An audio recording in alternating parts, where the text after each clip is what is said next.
Diyos ng lahat, sa pag-aasa siyang Panginoon, ngayon at magpapagayon.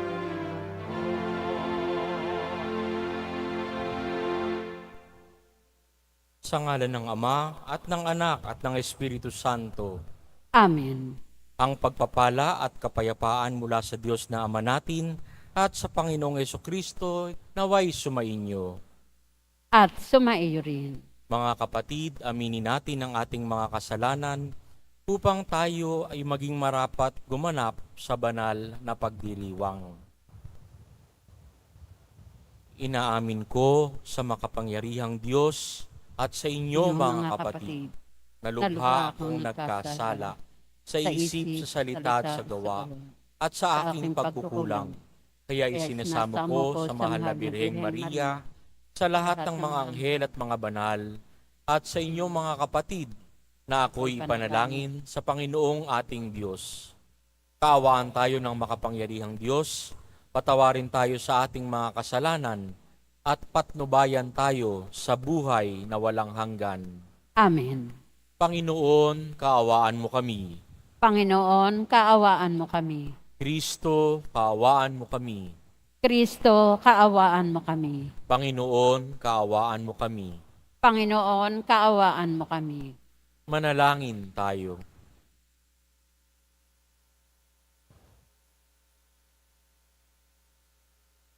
Ama naming makapangyarihan, lakas ka ng mga walang inaasahan kundi ikaw. Ang pagluhog namin ay iyong pagbigyan, sapagkat kami mga tao lamang, na pawang mahihina kapag iyong iniwanan. Kaya naman kami laging mong tulungan upang sa pagtupad ng iyong mga kautusan, ikaw ay aming mabigyang kasiyahan sa aming iniisip at ginagawa araw-araw. Sa pamamagitan ni Hesukristo, kasama ng Espiritu Santo, magpa sa walang hanggan. Amen. Magsiupo muna ang lahat. Pagbasa mula sa unang aklat ng mga hari. Noong panahong iyon, si Nabat ay may ubasan na nasa tabi ng palasyo ni Akab, hari ng Samaria. Nagustuhan ni Akab ang ubasan, kaya't sinabi niya kay Nabat, ibigay mo na sa akin ang iyong ubasan at gagawin kong taniman ng gulay pagkat malapit sa aking palasyo. Papalitan ko ng mas mainam na ubasan o babayaran sa iyo. Ngunit ganito ang sagot ni Nabat. Patawarin ako ng Panginoon, ngunit hindi ko po maibibigay sa inyo ang pamana sa akin ng aking mga ninuno. Umuwi si Akab na malungkot at masama ang loob sa sagot ni Nabat. Nagkulong siya sa kanyang silid, hindi makausap at ayaw kumain. Nilapitan siya ng Reyna Jezebel at tinanong, ano ba ang isinasama ng loob mo at di ka makakain? Sumagot ang hari, kinausap ko si Nabat na taga Jezreel at inalok ko siyang papalitan o babayaran ang kanyang ubasan. Ngunit tinanggihan ako at ang sabi hindi raw niya maaaring ibigay sa akin ang kanyang ubasan. Wika sa kanya ni Jezebel, halika na, kumain ka at huwag ka nang malungkot. Iririgalo ko sa iyo ang ubasan ni Nabat. Gumawa ang reyna ng ilang sulat sa ngalan ng hari, tinatakan ng pantatak ng hari, at ipinadala sa mga matatanda at namumuno sa lungsod tinitirahan ni Nabat. Ganito ang sabi niya sa sulat, "Ipag-utos ninyo ang isang pangkalahatang pag-aayuno. Patunayan ninyo na patayin ninyo si Nabat sa harapan ng karamihan. Kumuha kayo ng 2 upahang saksi na maghaharap ng ganitong sumbong laban sa kanya. Tinungayaw niya ang Diyos at ang hari. Pagkatapos dalhin ninyo siya sa labas ng lungsod at batuhin hanggang mamatay." Tinupad ng matatanda ang mga pinuno ng lungsod ang utos ni Jezebel. Ipinag-utos nila ang isang pangkalahatang pag-aayuno at iniharap sa madla si Nabat. Lumabas ang 2 saksi na inupahan at siyang pinaratangan ng ganito. Tinungayaw ni Nabat ang Diyos at ang hari. Kaya't si Nabat ay inilabas ng lungsod at binato hanggang mamatay. Nagpasabi agad sila kay Jezebel, "Patay na po si Nabat na taga Jezreel." Pagkatanggap ng gayong balita, nagpunta si Jezebel kay Akab at sinabi rito, "Hayan, kunin mo na ang ubasang hindi mo mabili kay Nabat. Hindi na siya makatututol, patay na siya." Nang malaman ni Akab na patay na si Nabat, pumunta siya sa ubasan upang angkinin iyon. Ang salita ng Diyos. Salamat sa Diyos. Panginoon, ako'y dinggin, pagbigyan sa aking daing. Panginoon, ako'y dinggin, pagbigyan sa aking daing. Ako'y dinggin, poon aking Panginoon. Sana'y pakinggan mo ang aking panaghoy. Diyos ko at Hari, lingapin mo ngayon itong tumatawag at nagpapatulong. Panginoon, ako'y dinggin, pagbigyan sa aking daing. Ang gawang masama, di mo kalulugdan. Ang gawaing hidway, di mo papayagan. Ang mga palalot masasamang asal, iyong itatakwil at kasusuklaman. Panginoon, ako'y dinggin, pagbigyan sa aking daing. Parurusahan mo yaong sinungaling, pati mararahas at ang mga taksil. Panginoon, ako'y dinggin, pagbigyan sa aking daing. Magsitayo po ang lahat.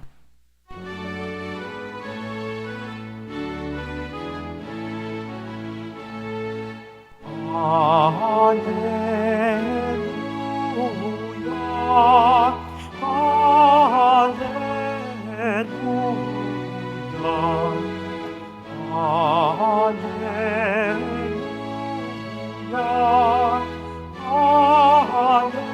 hallelujah. Ang salita mo'y liwanag, tanglaw sa aking paglakad, sa paghakbang sa iyong landas. Hallelujah, hallelujah, hallelujah.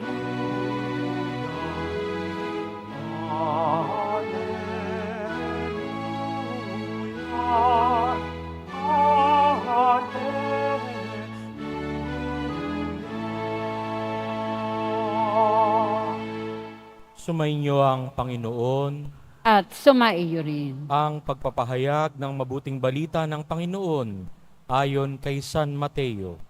Papuri sa iyo, Panginoon. Noong panahong iyon, sinabi ni Jesus sa kanyang mga alagad, "Narinig ninyo na sinabi, mata sa mata at ngipin sa ngipin. Ngunit ngayoy sinasabi ko sa inyo, huwag ninyong labanan ang masamang tao. Kung may sumampal sa iyo sa kanang pisngi, iharap mo pa sa kanya ang kabila.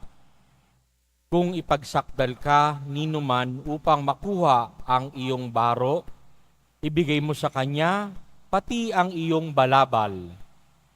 Kung sa pilitang ipapasan sa iyo ng mandulupig ang kanyang dala ng 1 kilometro, pasanin mo ito ng 2 kilometro.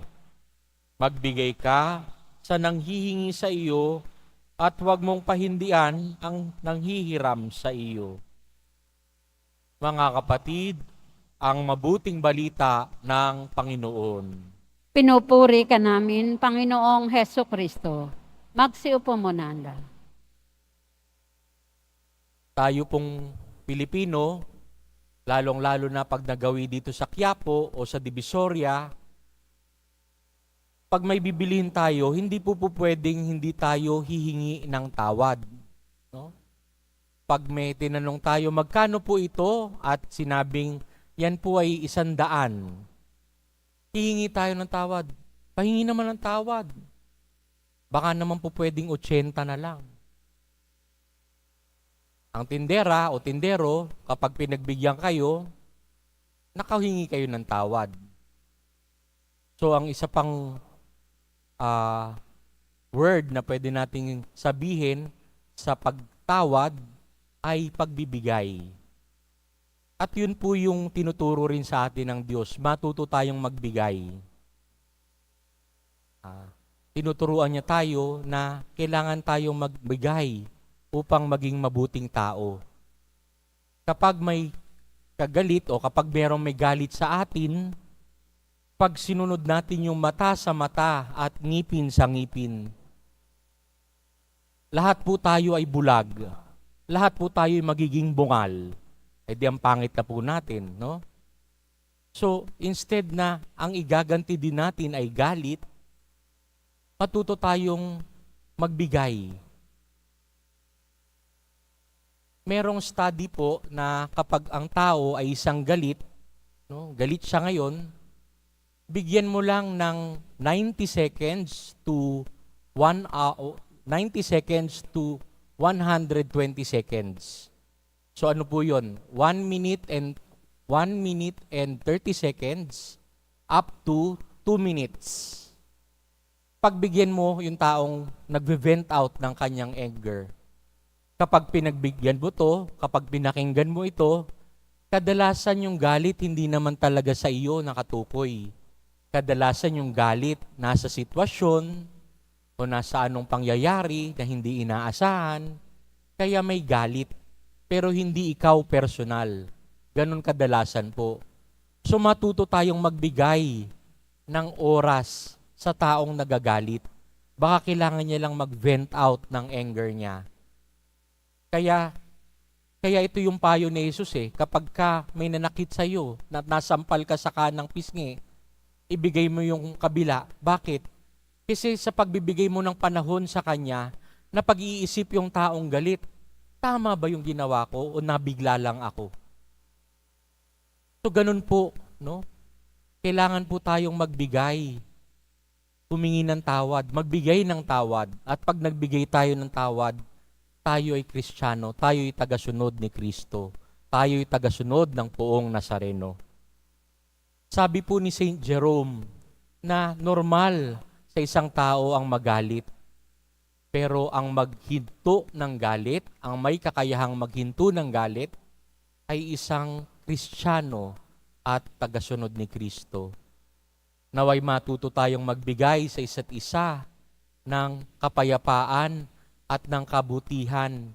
Hindi yung pagka may narinig tayong tonong galit, makikipagtalo rin tayo ng may tonong galit din. Matuto po tayong magbigay, magpatawad, magparaya, dahil ito po ang tagasunod ng Poong Nazareno. Amen.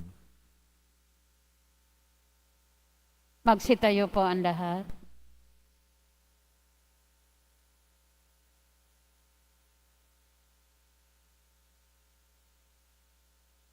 Minamahal na mga kapatid, napakabuti sa atin ng ating mapagmahal na Ama. Manalangin tayo sa kanyang mahabaging pag-ibig na nagbunsod ng ating mabuting pakikitungo sa ating kapwa. Ang ating pong panalangin, Ama, gawin mo kaming ganap sa iyong pag-ibig.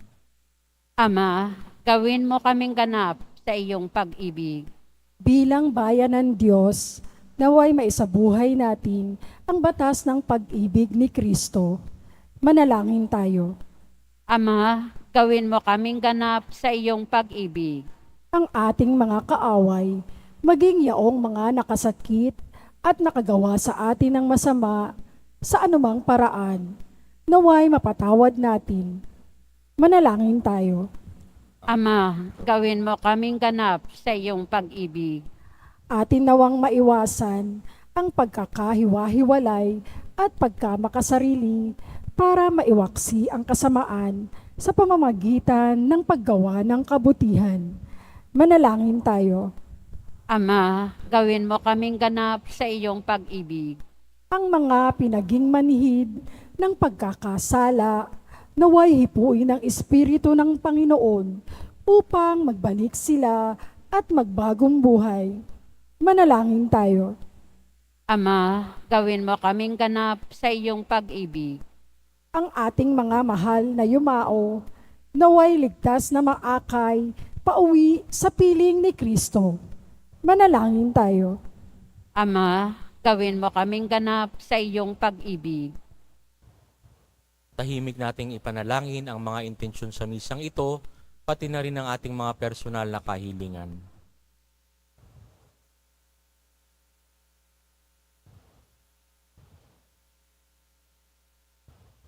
Panginoon ng sambayanan, habang aming initataas ang mga panalangin ito, tulungan mo kaming magkasamang lumago at mapaglabanan ang pagkakaaway-away at hindi pagkakasundo. Hinihiling namin ito sa pamamagitan ni Kristong aming Panginoon. Amen. Magsiupo muna po ang lahat.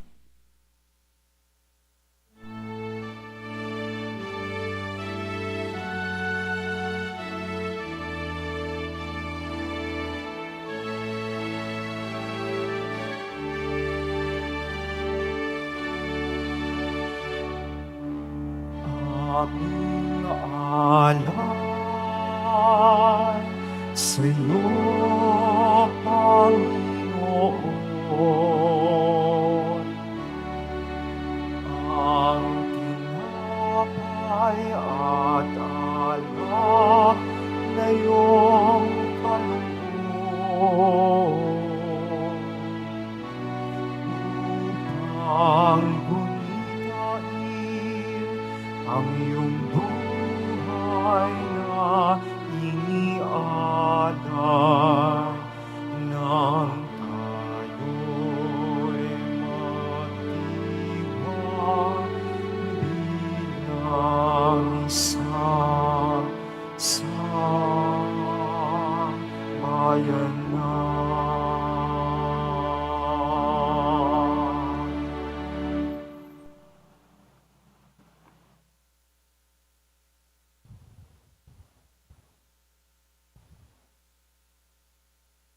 Tumayo po ang lahat.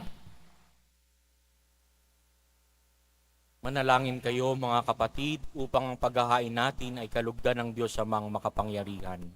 Tanggapin nawa ng Panginoon itong paghahain sa iyong mga kamay, sa kapurihan niya at karangalan, sa ating kapakinabangan at sa buong sambayanan niyang banal.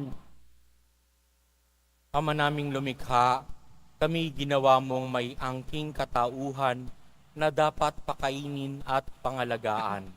At iyong dinulutan ang banal na pakikinabang.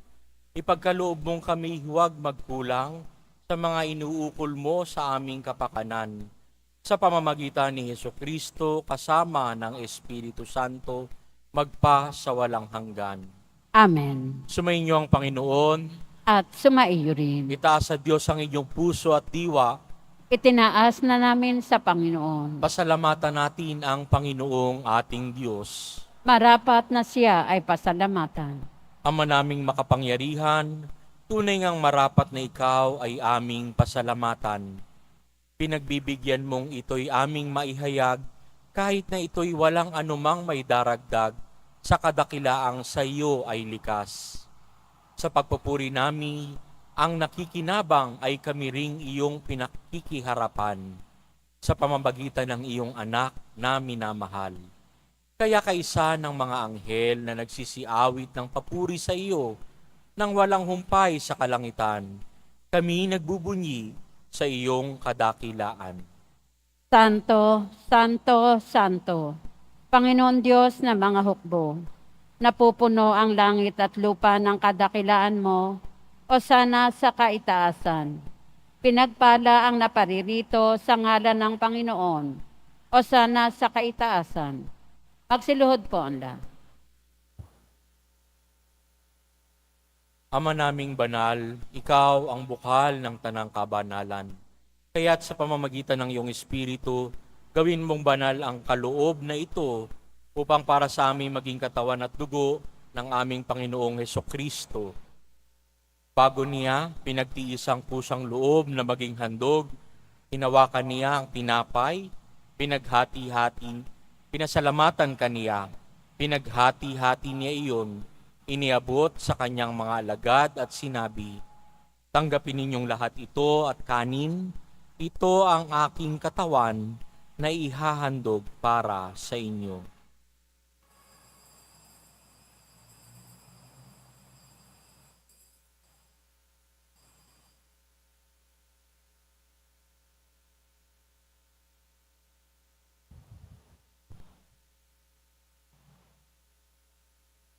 Gayun din naman nung matapos ang hapunan, hinawakan niya ang kalis. Muli kaniyang pinasalamatan, iniabot niya ang kalis sa kanyang mga alagad at sinabi, "Tanggapin ninyong lahat ito at inumin, ito ang kalis ng aking dugo, ng bago at walang hanggang tipan. Ang aking dugo na ibubuhos para sa inyo at para sa lahat, sa ikapagpapatawad ng mga kasalanan. Gawin ninyo ito sa pag-alala sa akin."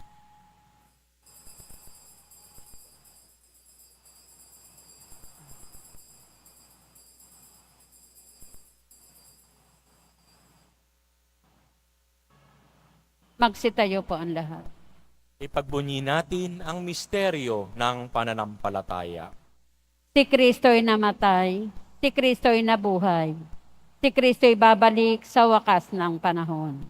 Ama, ginagawa namin ngayon ang pag-alala sa pagkamatay at muling pagkabuhay ng iyong anak. Kaya't iniaalay namin sa iyo ang tinapay na nagbibigay buhay at ang kalis na nagkakaloob ng kaligtasan. Kami nagpapasalamat dahil kami iyong minarapat na tumayo sa harap mo para maglingkod sa iyo. Isinasamo namin kaming magsalo-salo sa katawan at dugo ni Kristo ay mabuklod sa pagkakaisa sa pamamagitan ng Espiritu Santo. Ama, lingapin mo ang iyong simbahang laganap sa buong daigdig. Puspusin mo kami sa pag-ibig kaisa ni Francisco na aming Papa at ni Jose na aming Obispo at ng Tanang Kaparian. Alalahanin mo rin ang mga kapatid naming nahimlay nang may pag-asang sila'y muling mabubuhay. Gayun din ang lahat ng mga pumanaw, lalong-lalo na ang iyong lingkod at pari na si Father Jeff. Kaawaan mo sila at patuloyin sa iyong kaliwanagan. Kaawaan mo at pagindapatin kaming lahat na makasalo sa iyong buhay na walang wakas. Kaisa ng mahal na Birheng Maria na Ina ng Diyos, ng kabiyak ng puso niyang si San Jose, kaisa ng mga apostol, ni San Juan Bautista, at ng lahat ng mga banal na namuhay dito sa daigdig ng kalugod-lugod sa iyo, may pagdiwang nawa namin ang pagpupuri sa ikararangal mo sa pamamagitan ng iyong anak na aming Panginoong Hesukristo. Sa pamamagitan ni Kristo, kasama niya at sa Kanya, ang lahat ng parangal at papuri ay sa iyo, Diyos Ama, makapangyarihan, kasama ng Espiritu Santo, magpasawalang hanggan. Amen. Amen. Amen.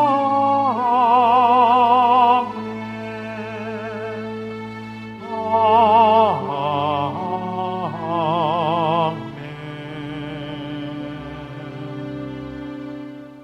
Bilang mga tunay na anak ng Diyos, ipanalangin natin ang itinuro sa atin ni Jesus.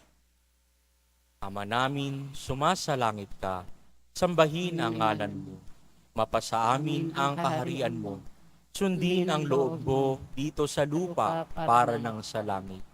Bigyan mo kami ngayon ng aming kakanin sa araw-araw at patawarin mo kami sa aming mga sala para ng pagpapatawad namin sa nagkakasala sa amin. At huwag mo kami ipahintulot sa tukso at iadya mo kami sa lahat ng masama. Hinihiling namin kami iadya sa lahat ng masama, pagkalooban ng kapayapaan araw-araw, iligtas sa kasalanan, at ilayo sa lahat ng kapahamakan. Samantalang aming pinananabikan ang dakilang araw ng pagpapahayag ng tagapagligtas naming si Hesukristo. Sapagkat iyo ang kaharian at ang kapangyarihan at ang kapurihan magpakailanman. Amen. Panginoong Hesukristo, sinabi mo sa iyong mga apostol, kapayapaan ang iniiwan ko sa inyo, ang aking kapayapaan ang ibinibigay ko sa inyo. Tunghayan mong aming pananampalataya at huwag ang aming paulit-ulit na pagkakasala. Pagkalooban mo kami ng kapayapaan at pagkakaisa ayon sa iyong kalooban, kasama ng Espiritu Santo magpasawalang hanggan. Amen. Ang kapayapaan ng Panginoon ay laging sumainyo. At sumaiyo rin. Magbigayan po tayo ng kapayapaan sa isa't isa.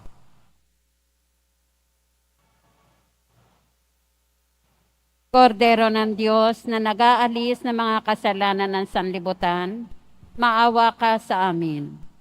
Kordero ng Diyos na nag-aalis ng mga kasalanan ng sanlibutan, maawa ka sa amin. Kordero ng Diyos na nag-aalis ng mga kasalanan ng sanlibutan, ipagkaloob mo sa amin ang kapayapaan. Magsiluhod po ang lahat.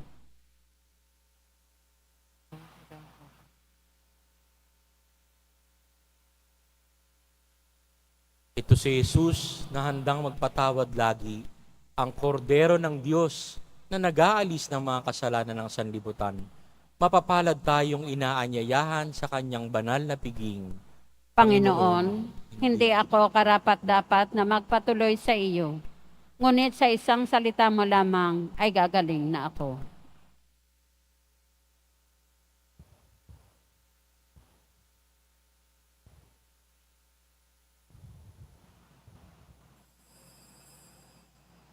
Para sa lahat ng tatanggap ng banal na komunyon, sasagot po tayo ng amen, pagkasabi ng pari o ng lay minister ng katawan ni Kristo, at isubo agad sa bibig bago umalis sa harapan ng pari o lay minister.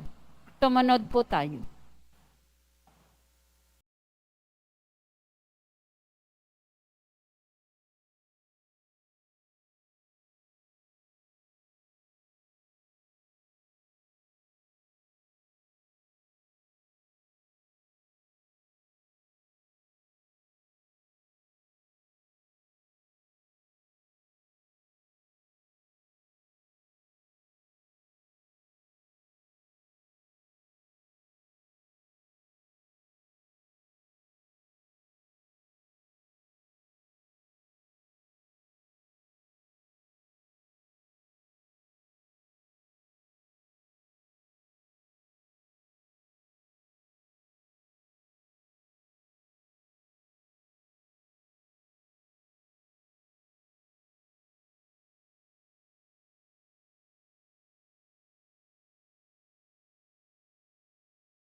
Magsitayo po ang lahat. Manalangin tayo. Ama naming mapagmahal, ang pinagsaluhan naming banal na pakikinabang na nagpapahiwatig ng iyong pakikiisa sa tanang naririto, nakikipagdiwang, ay magdulot nawa ng pagkakaisa sa iyong sambayanan sa pamamagitan ni Jesucristo kasama ng Espiritu Santo, magpa sa walang hanggan. Amen. Sumainyo ang Panginoon, At sumaiyo rin. yumuko para sa pagbabasbas. Mahal na poong Jesus Nazareno, inihayag mo sa pamamagitan ng krus ang walang maliw na pag-ibig ng Diyos sa sangkatauhan. Pakinggan mo ang kahilingan ng iyong angkan na nagsusumamo sa iyo. Makamtanawa nila ang iyong katugunan at tanggapin ang kasagutan na may utang na loob na tinatanaw. Basbasan din po ninyo ang mga daladala nilang mga imahen at dasalan. Sa pamamagitan ng bendisyon na ito, naway maalala nila ang mga pangako nila noon sa binyag na ikaw ang kanilang iibigin at paglilingkuran bilang Panginoon, magpa sa walang hanggan. Amen. Pagpalain kayo ng makapangyarihang Diyos Ama, Anak at Espiritu Santo. Amen. Humayo kayong taglay ang kapayapaan at pag-ibig ng poong Jesus Nazareno. Salamat sa Diyos.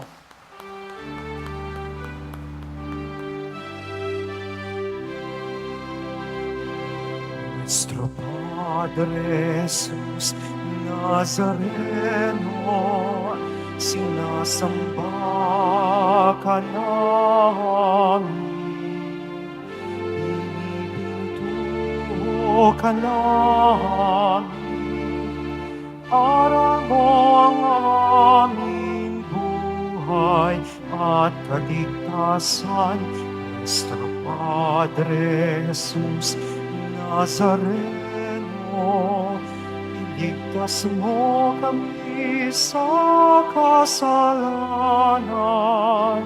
Ang krus mong kinamatayanan, sagisag ng aming kaligtasan. Nuestro Padre Jesus Nazareno, dinarangal ka namin. Nuestro Padre Jesus Nazareno, niluluwalhati ka namin. Nuestro Padre Jesus Nazareno, dinarangal ka namin. Nuestro Padre Jesus Nazareno,